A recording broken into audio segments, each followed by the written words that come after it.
Give me 1 minute here on this. Bro, so let's make a formal introduction for our listeners. Yes. Good afternoon, Nils Petter. My name is Good afternoon. Claudio, and I'm calling you from Washington, D.C., from the studios in Fairfax City. We're very humble and grateful that Nils Petter Molvær accepted our invitation to our show. Nils, welcome to the show, man. Thank you so much. Thank you. No problem. So let's start from the beginning now. You know, with the COVID and this craziness in the world, you know, some people believe in the vaccine, some people don't. You know, touring musician like yourself make a living, you know, touring, and sometimes you cannot tour much. How's this COVID affecting you, your life, your sanity, your inability to work, and all that kind of stuff? I must say it has infected me quite a bit. I was infected by COVID and got very sick. Wow. And I was hospitalized and twice actually in isolation. Isolation. Yeah. And yeah, it was, and I got very sick. I had got it in the lungs, and also smell and taste and a fatigue I have never ever felt in my life like this. So I'm actually struggling a little bit with late COVID effects, you know, a little bit tinnitus, sometimes insomnia, also short of breath sometimes. Sometimes also a little bit if I don't sleep so much, the focus kind of. So it kind of, so there, I would recommend everybody that has the possibility to take the vaccine. Yeah. Because it's no joke. And when I came to the hospital, they gave me dexamethasone. I think that's what they gave your last president also. So I don't even want to name it.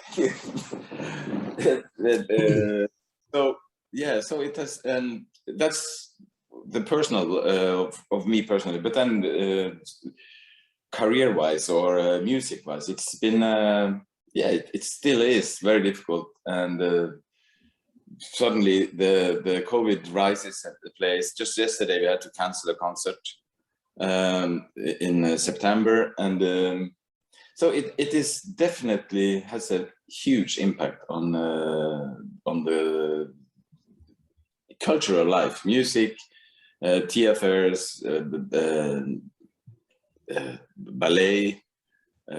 Movies, everything, exhibitions. So it's yeah, it's a wake-up call. Don't nature. Yeah, I got you. Where you originally from Norway? You live now in Germany. You prefer to live there, or you? No. Wow. I'm just been doing some touring. Yeah. I played a little bit with my own band. Yeah. As a trio just now, and then I did some concerts with Minus Inelu, a percussion player, French, living in Brooklyn, and yeah, and then I've done. I'm in Berlin now because there is an organization called NUPA. They have a flat fair, and you can apply. And I applied because it's very close up to the release of the album, which is on Friday. Friday 27th. So I just been doing lots and lots of interviews. Yeah. So with the German media, and then now you. Yeah. Oh, yeah. Thank you. Well, you're well known here in the United States as well. You know, I mean, people that love jazz and know who you are. You know, you know, you do well, and you have played with a lot of great musicians. You know, playing. You know, at the beginning started with ECM, and you're good in what you do, man. So were you born like in a musical family when you start taking, you know, jazz or, I mean, piano or guitar lesson before you went to trumpet? Or? Well, I'm born, and my father is a musician. He's a jazz musician. So I'm born into, and also this place I come from called Sula. It's a island on the northwest coast of Norway. It was a very what should you say, very flourishing music community there. It's a small island. It was maybe 3,000 people living there when I grew up. Now it's a bit more, but a lot of musicians. So yeah, I think I started to play when I got the first trumpet when I was like 5 years old, maybe. Oh. And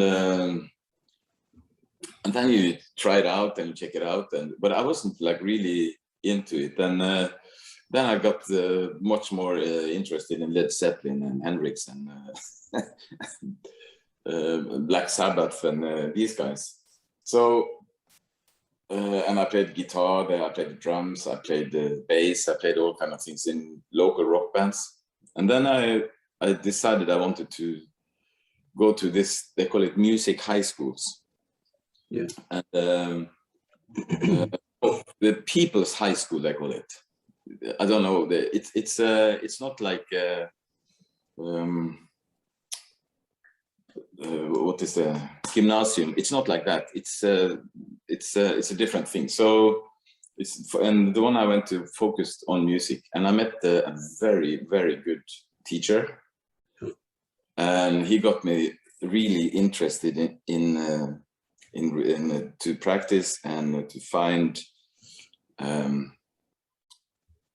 ways to express myself through the trumpet. And I had also a friend, and we rehearsed a lot. We were just hanging out. We went to study with some professor in Sweden, and for a week. So we did a lot of things. And then I got into the music conservatory in Trondheim, but on classical trumpet. And so I was there for a year. This was in 1980, maybe. Also, there was this summer camp, jazz camps, you know, summer camps. I met a lot of, Eivind was there. I met Eivind there, Tore Brunborg, the saxophone player, with, of course, the older teachers.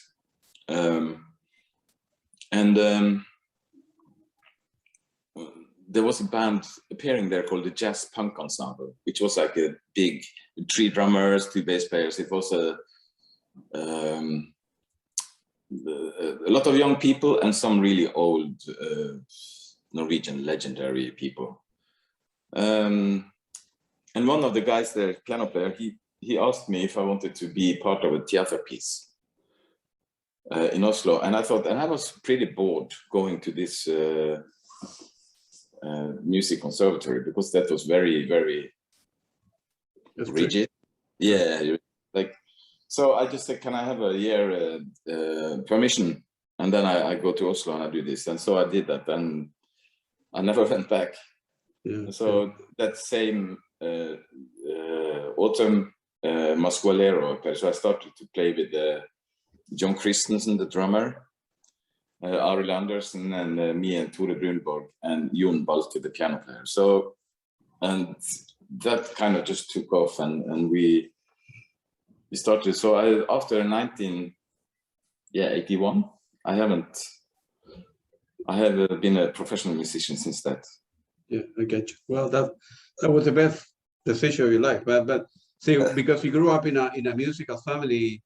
Yeah, you know, you had a different upbringing, right? Because you were encouraged by your dad to do the kind of. I suppose if your dad had been like a doctor, right? You would say, no, forget about music, go to university. You know, the musician don't make any money, whatever. Yeah, no, he wasn't like that, but he had another profession. He couldn't live as a musician up there. Yeah. So, but also in those days we moved around, because I come from not a rich family at all.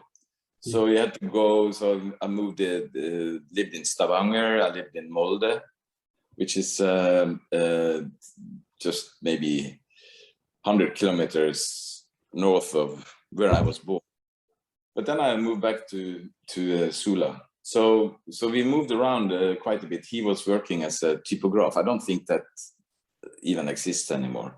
It's like when before computers, when you print books and you print newspapers, you put together. Yeah. So, but then he I mean, Molde was quite, that was very nice. They have a very famous jazz festival, Molde Jazz Festival. I saw Miles there, for instance. Wow. When I was, that was in 84, maybe. But also when I was a kid, like in 72, I saw Weather Report, Tony Williams' Lifetime, Dexter Gordon, all these kind of things. So, and a band called The Trio. That is what stick to me the most, is The Trio with John Sermon and I don't remember who else it was there, but this English saxophone player. So music has always been there, you know. It's been a big part of my life. Yeah. I have interviewed several people from that study at Trondheim. It's a very good school. Here in the United States, in Boston, we have a very famous school as well called Berkeley. It's Berkeley School of Music. And a lot of people have, you know, the equivalent of Europe. That's a school in here in the United States. A lot of great position. I know many people who went there, Norwegian guys also. Yeah. So it's the most famous music school, I would say, when it comes to improvised music. Yeah, and also, like I was mentioned before we began the interview, you know, I don't know if I got lucky or more people from Norway replied back for the interview, but there are so many great musicians in Norway, as opposed to, you know, Finland or Sweden. And I don't mean to offend anybody, but with that, but maybe I haven't got a hold of a lot of musicians in Finland, but for Norway, I have like 10 and like 20 other or 30 other, and this is a lot of, you know, in every corner in Oslo, you can find a great musician, you know, playing drum on the street or something, man. It's right? It's amazing. But, yeah, there's a lot of very nice musicians, and there's also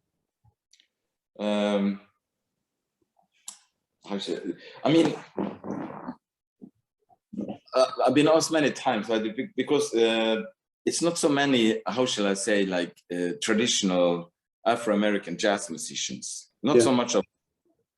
It's more into kind of almost like a contemporary improvised music, and I think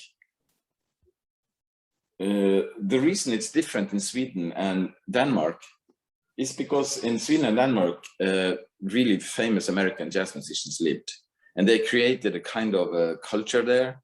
Yeah. But not so many lived in Norway. So I think maybe we had to find our own way, in a sort of, and also closely related to more traditional Norwegian folk music. And so there is like it's a huge palette of different kind of expressions. And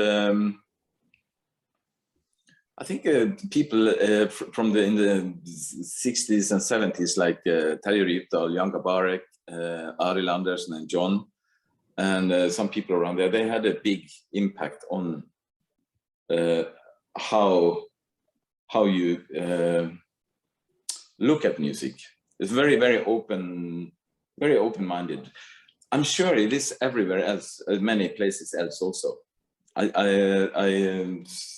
The guitar player in my band, he's a Swedish guy. He's fantastic. He's like, you can listen to it on the album I sent you.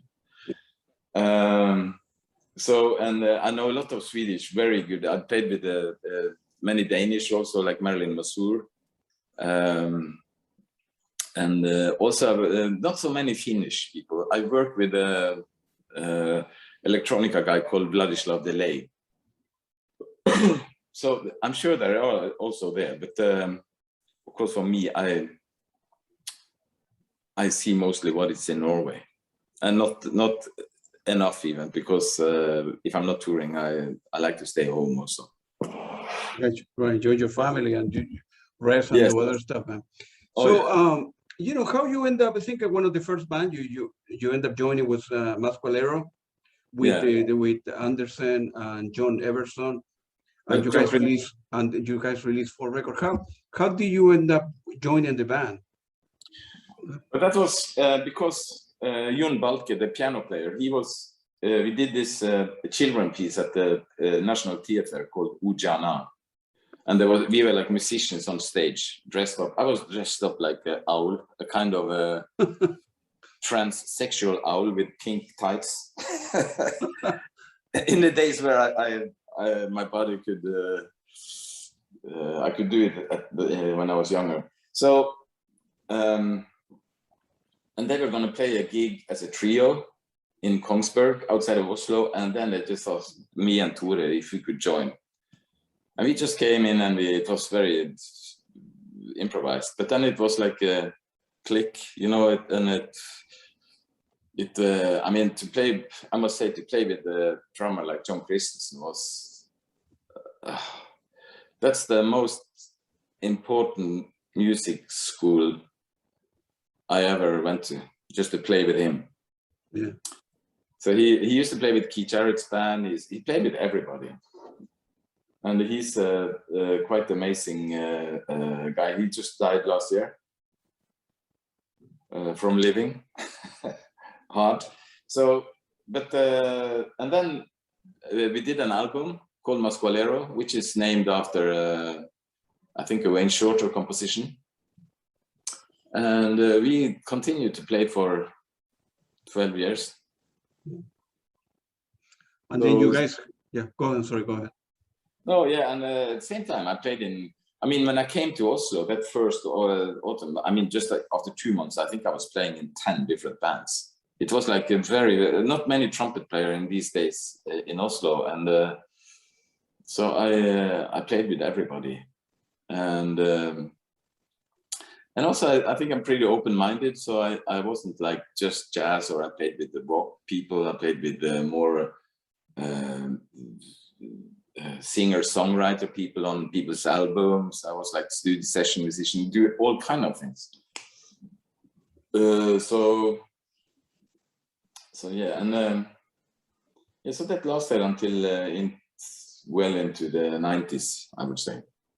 Got you. And then you guys did 4 albums with together, and 3 of them were with ECM. Of course, yeah. ECM was a pioneer at the time, released a lot of great jazz people. It was difficult to get a deal with the ECM to record under that label, or because it's such an honor to. Yeah, no, because John and Arild, they had recorded a lot on ECM. And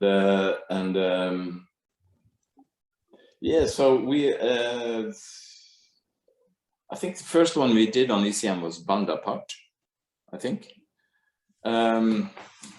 Yeah, Band Apart in 86, yeah. Yeah. So no, I don't know if it was difficult or easy, but I became a really good friend with Manfred. So we used to hang a lot in Oslo when he was in Oslo, and Jan Erik Kongshaug, the sound engineer in the Rainbow Studio, and all this kind of thing. So it was, yeah, we were hanging out a lot. And I also did an album with a fantastic percussion player from America. She's American, called Robin Szykovsky. So we did an album called Hastening Westwards. And that was done in 3 hours. My God, man. Yeah, that was just like, poof, straight. So, so yeah, and then I played a lot with this wonderful singer Sissel Endresen, and with Marilyn and all these things. And but then I thought I wanted to make an album of my own, so I just started very, very how should I say, in my bedroom. I had a computer, and I started to. We had this sampler. You can sample 2 seconds. You know, yeah. So just started to make songs there, and then there was a second Rainbow Studio in Oslo. The old location that was, yeah, it was kind of a big studio. Up in the second floor, there was a guy called Ulf Holand. He was doing more rock, pop kind of things. And so he was a good friend, and I was there. We just called it Over the Rainbow, the studio. Yeah, we 3-4 months at least. We were there. I just worked in between sessions, which were paid, and then I asked Manfred if he wanted to release it, and he said yes. And yeah, and then I got this commission piece for a festival in Norway called Vossa Jazz, and then I thought, okay, I'm going to use this opportunity to put together a band and yeah, do a lot of the things I really like to do, because they provided the money for me to do it. So I used the first guy I asked was actually a visual guy. Before I asked musicians, Yeah. I was working with this visual guy, and so we had a lot of visuals going on. And then I started asking musicians, and we did that concert, and then we just finished the album, and it came out on ECM. And then suddenly, for me, I thought, okay, yeah, if I sell like maybe 5,000 albums, I'm really happy. Yeah. You know, I wasn't, but then suddenly the world just opened up, and it's, I don't know how much it sold, maybe close to 500,000 or something. So it was really, yeah, it was a very important time. And so after that, I've been just, I think I maybe released 16 albums, maybe 15. Yeah, gotcha. I have the opportunity to interview, I know John Everson, of course. I have the opportunity to interview his daughter, Marte. She's very good as well. You know. Who's that? Marte. Oh yeah. Yeah, John Everson, he was very important. He was the founder of the jazz punk ensemble. Yeah. And he was they were the best-selling band, this John Everson group, and with Sitzel and Andresen, the singer. Yeah.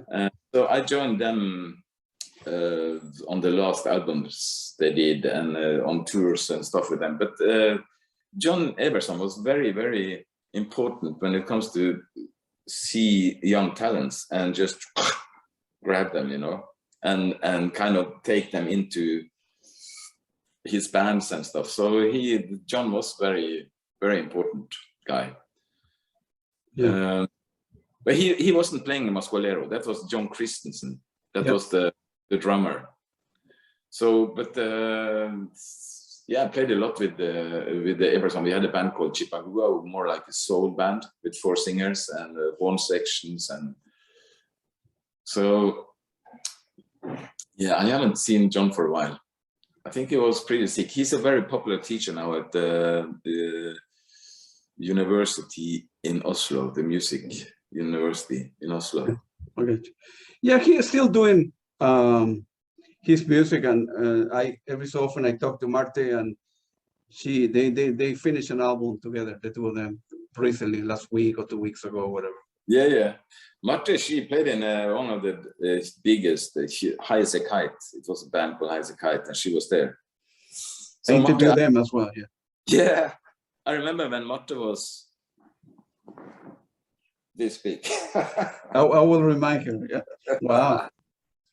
Yeah. She's a very good player. Yeah. High as a Kite, that was the first band came from the first band that I knew from Norway, and of course they're very popular all over the world, not just they're very good. They're very good musicians there. Man, you have played with so many great people like Rita, Sitzel, Kenneth, and Chad Noir, Cyber. My God, man, we can talk for an hour, man, for days and days. So feel free to elaborate on the success of primarily the concept of Khmer. I think I read an interview that was based on a labyrinth by Jorge Luis Borges, which is from Argentina as well, right, my neighbor, and in Chile. And feel free to elaborate how the concept came together, and then part 2 of the question, your life changed completely, you know, after. Oh, it did, yeah. After that, you know. I think when your camera went red or something. Yeah, I'm just gonna have to get some coffee here. Yeah, no problem. No problem. I was reading Ticiones by Borges, and I was it was so absorbing, and this fantasy, the way he was using and creating sentences, and so a lot of the titles are like Kløn is from there, and also on stream. Just do this. So yeah, it was. You know, when you make a music which is instrumental, it's to try to find titles that is not too emotional, but it has this kind of it has many layers. It can mean many things. So after Khmer, I actually continued doing that. I tried to find small phrases from poetry. Yeah. Which there is a song called Icy Altitude, and something that feels good in the mouth also. So Icy Altitude, that is just a tiny little, it's two words from a poem or a lyrics by Joni Mitchell called Emilia, which is a beautiful song. Yeah. So now this new one is called Stitches, new album, and there is one called there is a Nearly Invisible Stitches, which is from, I think, Sylvia Plath. And so always try to go to the poets and the written people who have the word in their power to express things, at least for me, so I get a can imagine. It can mean many things. There's a one track called Honey in Your Head that can mean honey in your head, but it can mean a lot of things. You know. So yeah, so with Khmer also, when we talked about this, Manfred listened to it and was like, "Ah, man, this is almost, it's like it's almost like it's we call it Khmer Rouge." And I said, that is, I'm not a big fan of Khmer Rouge. In Cambodia, they killed like 40 million people. But we can call it Khmer, which is like that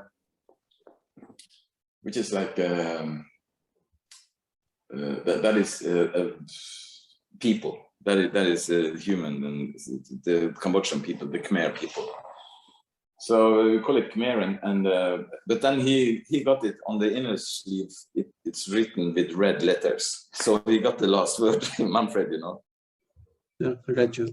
You knew? I mean, at the time you were recording that. Now looking back, that's a legendary album. But at the time, I don't know if you knew that you. How great that album would have been or could have been in the history of jazz music. I mean, that album is legendary. I mean, you knew that when you were doing something different, but it was difficult to anticipate, right? How many records you will sell and how popular it will become. I didn't have any clue. And as I told you earlier, I thought if I sell 5,000, I was really happy. So no, it never. The thing when I thought, okay, I will try to sort of find references to all the things I like, a lot of the music I like, and try to kind of mash that into something organic and not forced or anything, but to try to create a sort of what should you say, like a meal of different things which I like. So that was the main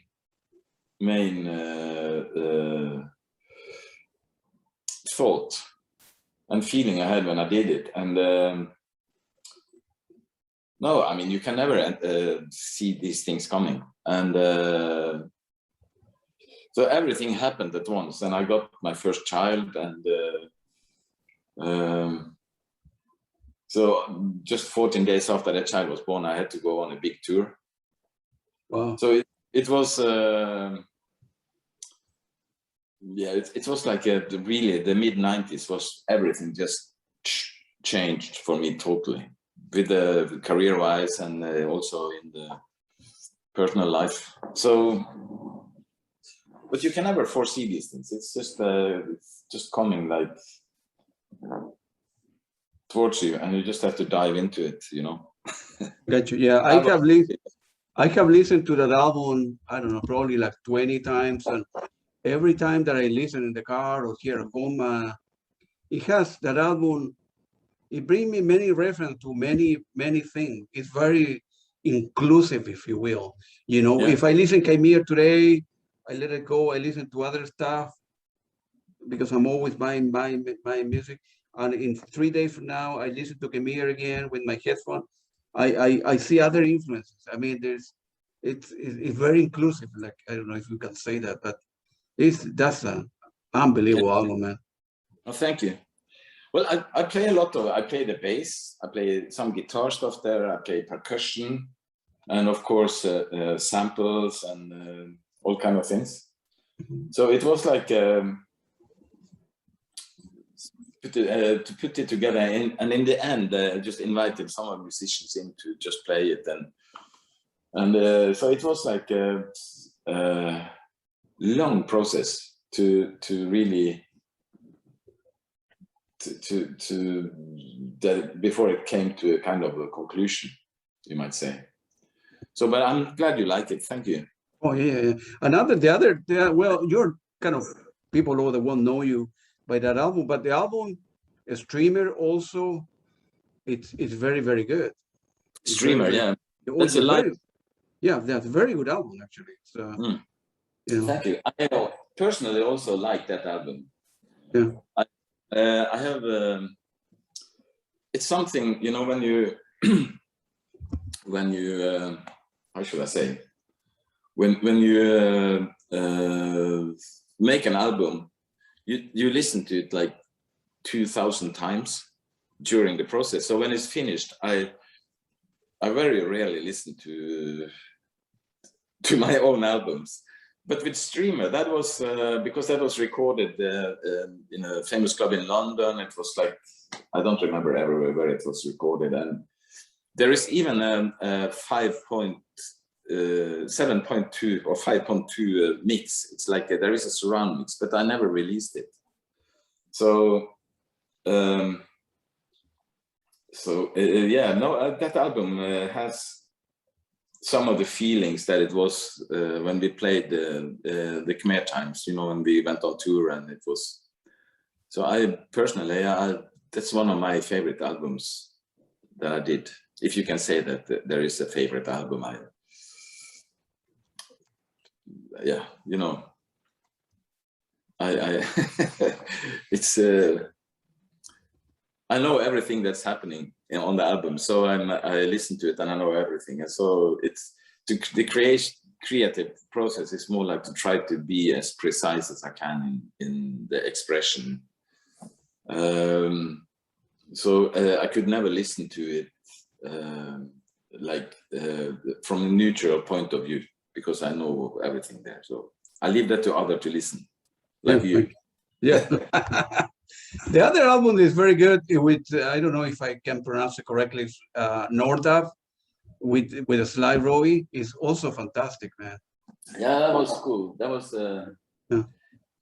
was also a story. I was playing solo, I think. Yeah, I was playing solo concert in Jakarta, in Indonesia, in a festival.